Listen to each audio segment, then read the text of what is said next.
Quiet on set. Roll camera. Sound speed. Mark, please. And action. Welcome back to Students in Focus. I'm Katie, student producer at the Utah Education Network. In this show, we focus on the incredible creativity from students across the state of Utah. This week, we are shining the spotlight on student producers from Utah Valley University. Maddie Pickett. We also feature a filmmaker spotlight with writer and director Jerusha Hess. First up, we have Maddie Pickett, a junior from Utah Valley University who is currently studying film production. She's a student producer for UVU's FEM program, which stands for Females Empowered by Movie Making Experiences. She's a champion for women's representation both on and off the screen.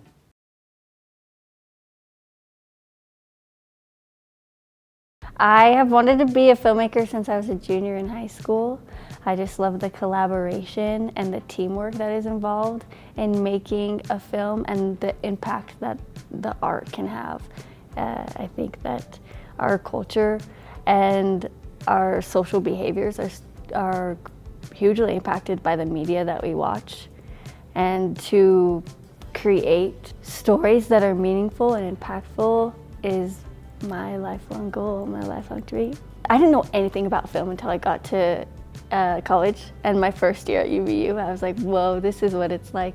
I just watched behind the scenes, specifically the Hunger Games, Catching Fire. I watched all the detail that went into like how her hair is braided in this scene versus this scene and how the lighting is set up, and I just loved it. It was so cool. When I decided to study film, I was looking at different colleges in the state and in the country, and I had talked with some counselors at each of these different colleges, and when I met with someone from UVU, they told me about the FEM program, and that's what tipped me over the edge. I came to UVU because of FEM, because I thought it was so cool that no other university in the state or in the country has such a robust hands-on experience in filmmaking and in filmmaking for females. It is a one-of-a-kind program, and I knew I wanted to be a part of it from the moment I talked to her, because you don't see an all-female crew anywhere else. And I can't describe the vibes that we have on set.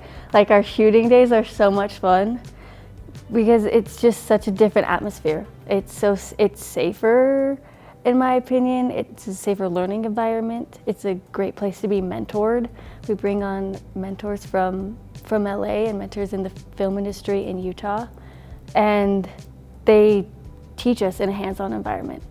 And I couldn't get that anywhere else. FEM is an acronym that stands for Females Empowered by Movie Making Experiences. It's a biannual program where we gather female identifying students and female identifying mentors in the film industry that are actually working, and we bring them together, and the students are mentored by the women, and we do hands-on workshops with G&E, lighting, equipment. We've done workshops explaining the process of wardrobe and how to be a costume designer. And we create a short film, low-budget short film, with an all-female crew, and we try to submit it to film festivals. We're submitting our current one to Santa Barbara. We submitted to Sundance, some other just female-focused film festivals around the country and in the world. And we give these women hands-on experiences and the opportunity to ask questions and to learn and grow, so that when they get to the work field and they get on a set in real life, they're prepared and they say, I'm here, I'm ready, let's go. I know what I'm doing because I've been in these situations before. And they can continue to grow their careers and their skills. Our most recent FEM is called Don't Lose Your Heart. We shot it in April of 2023. Our director was the amazing Michelle Manning, who has produced Forrest Gump and 16 Candles and Andy Mack. And we had her co-direct with Wilder Simmons, who has done writing on Nickelodeon. She also worked on Andy Mack. And it's a apocalyptic comedy. There's some blood and gore, and we had fake hearts. We had an awesome special effects makeup artist come and design this edible heart that one of the actors could eat. and it was real life looking. It was so cool. Yeah, it's a fun one that we're just running through. It's in a festival circuit right now. Don't Napoleon. Tim! Jeez. Hi. This is wild. Leland and Wilder. Hey. Do you breakfast here as well? Oh God, no. They don't even have an espresso bar. I come out here on the weekends to get out of the city. Simple, quaint, kitschy. Plus the real estate's a steal. I'll bet. Real estate. You know, when we're weekending out here, we're just like writing scripts, so many scripts. Like our own writing retreat. Well, you guys talk like that in unison all the time. I thought that was just for the pitch. Oh, no, we've been best friends a long time, trying to share a brain, like twins. What? Brain twins. Brain twins. Best friend brains. There's a title in there. You guys are the writers, you'll figure it out. Or you don't know? I'm buying your show. Really? I mean, really cool. Yeah, that's serious. Don't worry about it. We'll figure it out when you get back to LA. Thank you so much. Bye, Tim. Oh my gosh. Tim Carlisle from Apple TV Plus is gonna buy our show. Oh my gosh, when we first met him, I thought he didn't have a heart. He didn't crack one smile during our pitch. And we were a delight. We were human rainbows. But then when we walked outside, we saw his custom yellow Tesla. I was like, oh, he's just a lost soul. Now he's buying our show. See, I told you that having an undeniable light in your heart that refuses to give up would pay off, didn't I? That is, you can't just take it. I said that.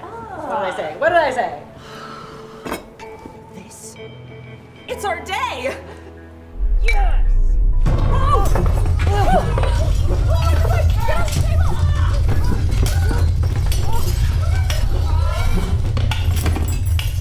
Whoa, that was bonkers. Are you okay? I think so. Are you? Yeah. Wait.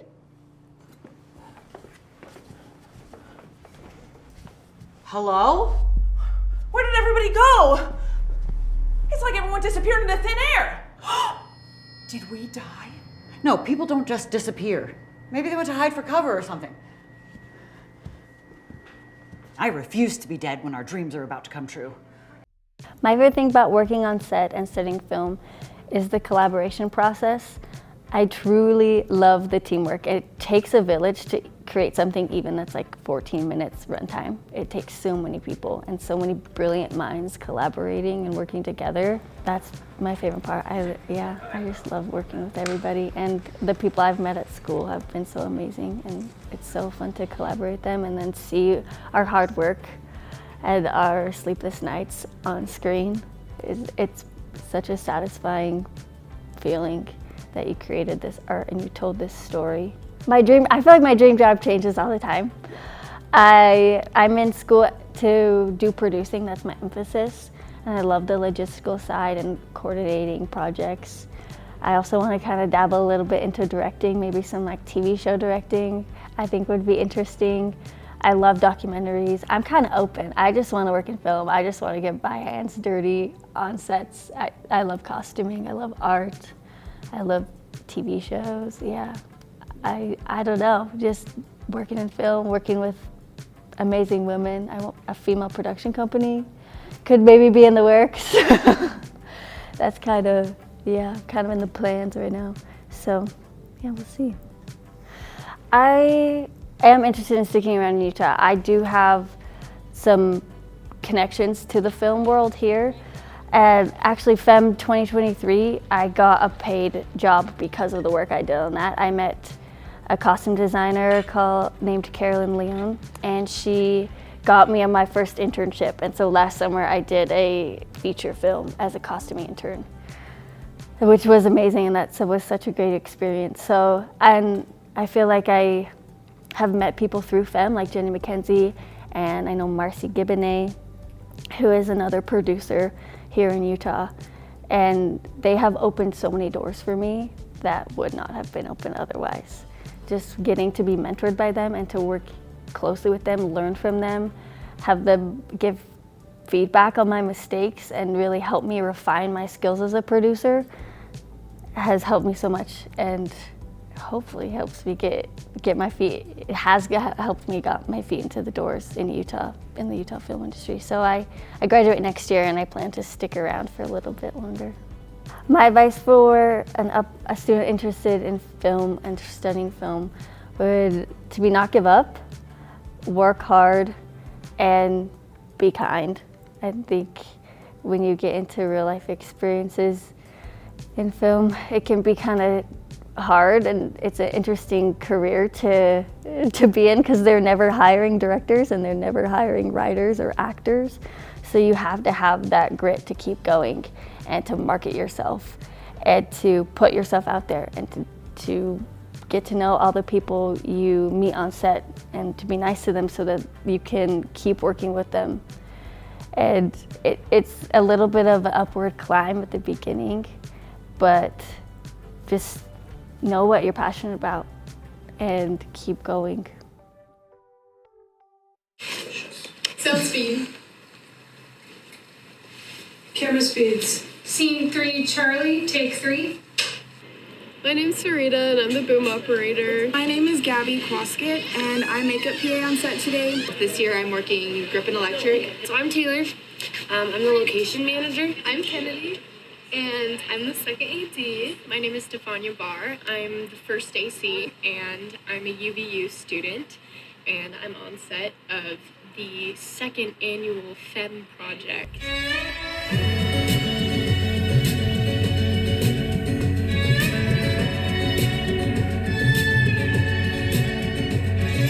I don't wanna wait anymore. I'm tired of looking for answers. Take me someplace. FEM is the all-female film club that we have, and we do a shoot. We've got some professionals, sometimes they come from LA, and they just kind of lead us and teach us, and we just got all women on set, and it's really fun. We're looking for student-produced films and videos to feature on TV. Learn more at uen.org/studentsinfocus to have your media considered for an upcoming episode of Students in Focus. I really enjoyed meeting Maddie. Their experiences make me really excited to start my film school journey, knowing that there are programs dedicated to supporting female filmmakers. For our final piece, we have a filmmaker spotlight with writer and director Jerusha Hess. She is known for Austenland, Napoleon Dynamite, and most recently a short film called 95 Senses.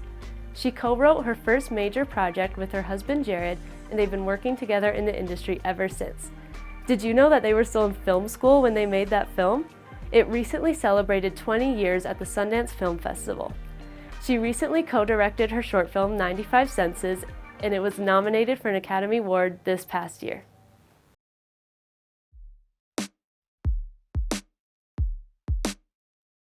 So when we were working on Napoleon, we were students at BYU. We had no real big budget to make it. It was pretty slim, even though it was such a gift to get $200,000 to make a movie, obviously. But we couldn't afford proper Hollywood crew or equipment. So everything was kind of piecemeal together. For example, our film, we shot on film stock. We had short ends, and people don't really know what this means, but film stock comes in magazines, and the magazines are 1,000 feet long. And I'm throwing these numbers out like I remember I used to load cameras, but okay, forgive me if not. Our film stock was all 200 feet or less.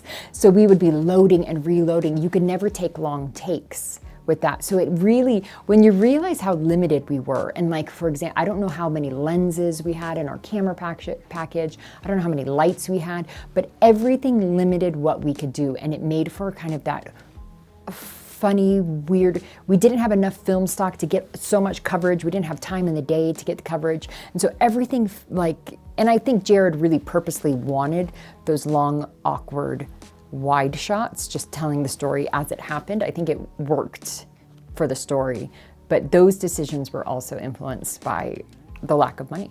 And so I was the costume designer again, because we couldn't afford a real one.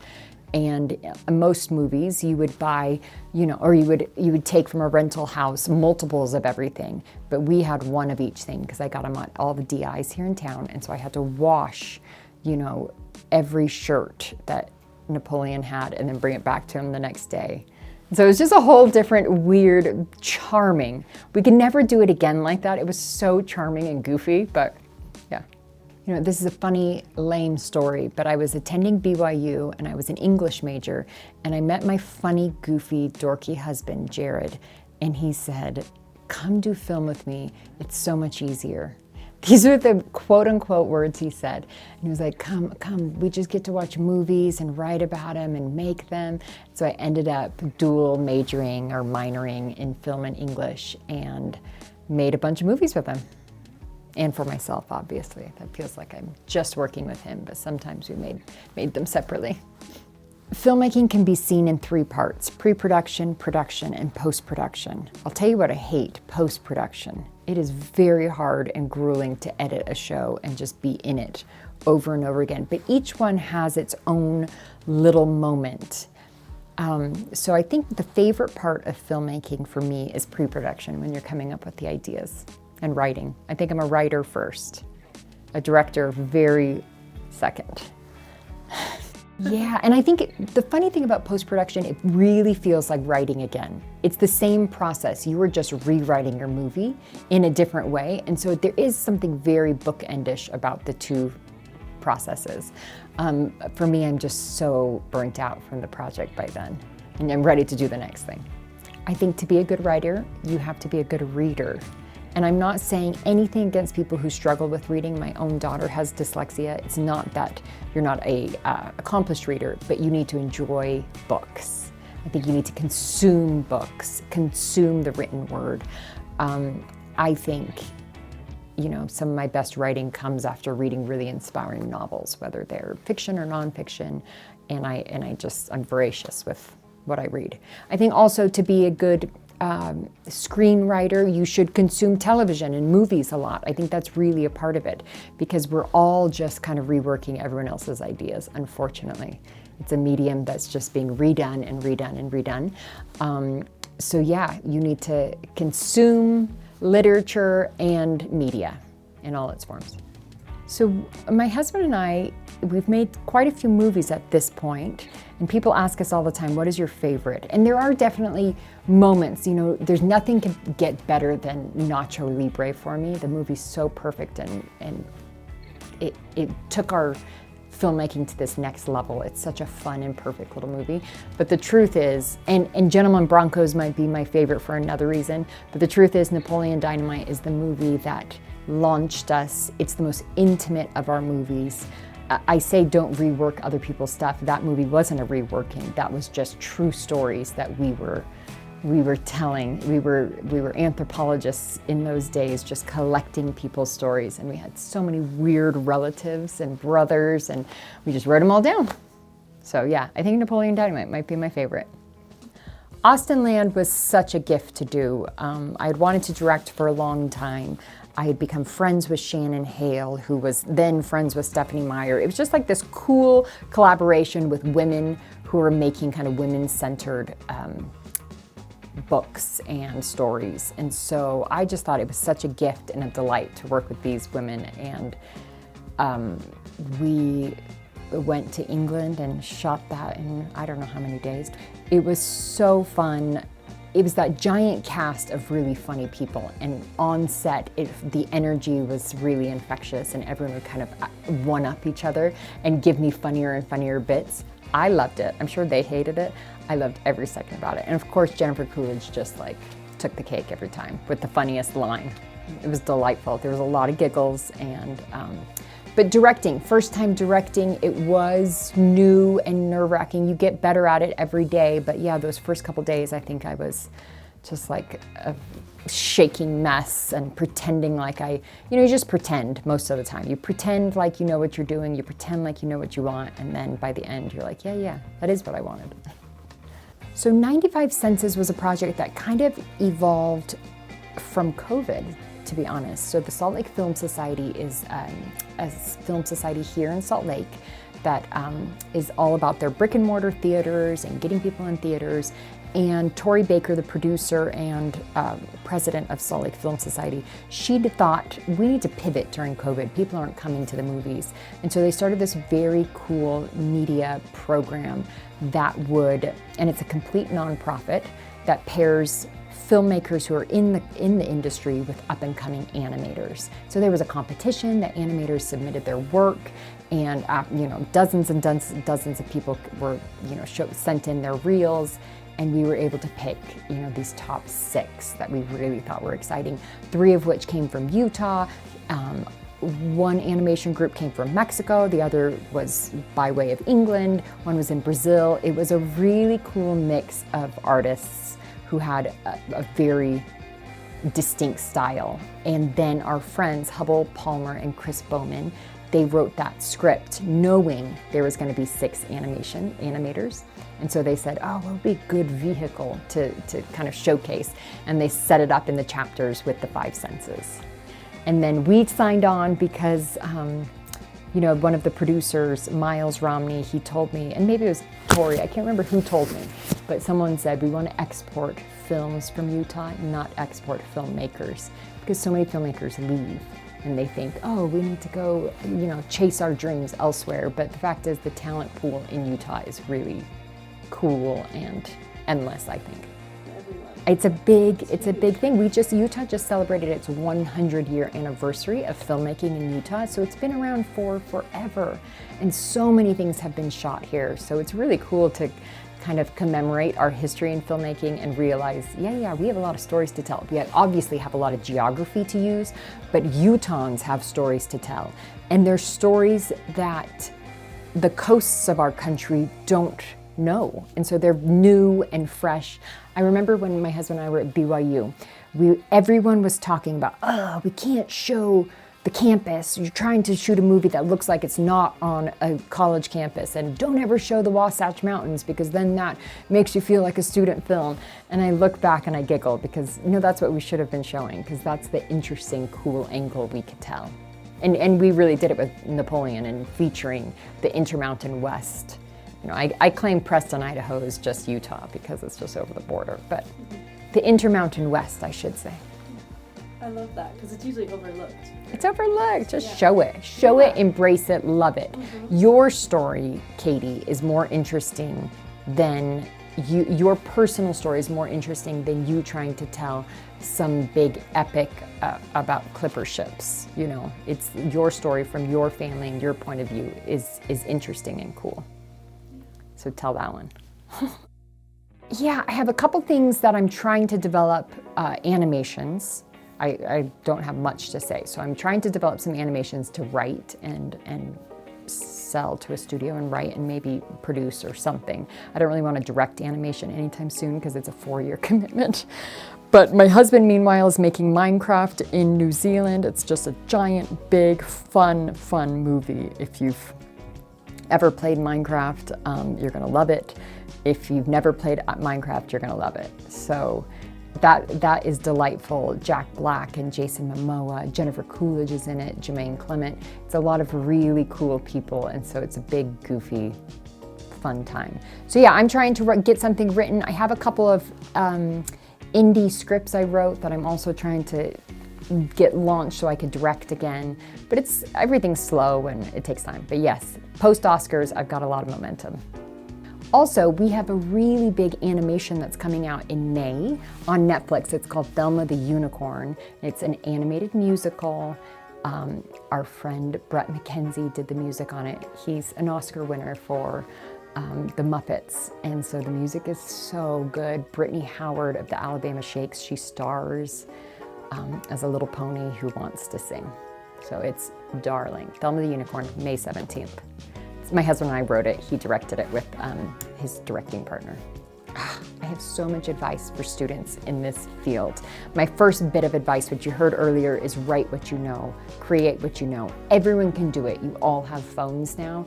Money should never be an issue. You have phones, you have friends, and I know you guys have stories. And it's why TikTok is gangbusters, because everyone has like a funny thing to tell, even if it's 10 seconds long. You just have to dig a little deeper and say, what was that thing that happened that was either really moving or horrifying or funny that happened to me in the last 6 months. And there's so many little tools you could do, like just write, memories from your childhood, like make a list of 100 memories and just keep writing them until you have 100 long, and you will find one perfect story. And often you could blend them all together, not all, but several together, and you're like, wow, there's a theme here. And so there's a lot of little tricks you could do to kind of refresh your memory of like, what are the moments that are screen worthy. So write what you know, get your phone out, get your friends out. So if you're actually the next step, I just graduated high school, what should I do? There's 2 paths you could do. You can do, I want to just work in film immediately on crew, and you could go to there's a lot of places here in Utah where you put your name down and they just will call you when movies come to set, and you could be a production assistant immediately. Yeah, you get your name out there and you could start working in film. Or you can go to college and study writing, study directing. Slick has some really cool film classes available. University of Utah has an amazing film program. BYU has a gorgeous one. That school in St. George has really good practical hands-on skills. So all of these different places would be a great way to just, and what you're gonna do is you're gonna meet other people who wanna do it, and suddenly you have more crew for those little short films you're making. And then realize not everyone's gonna be a writer-director. There's lots of roles go into producing, go into electrical and lighting, or costuming, or set design, or all of the business elements of filmmaking. There's a million roles. And so get your feet wet in any way you can. Say yes when things come to town. Say yes when your friends want to do it. All the experience is beneficial. Thanks again to Jerusha for taking the time to be on our show. And thank you for watching another episode of Students in Focus. Make sure to subscribe to our channel so you don't miss the next episode. And you can check out past episodes at UEN Video. And hey, did I mention you can submit your project to be featured here on Students in Focus? See you next time.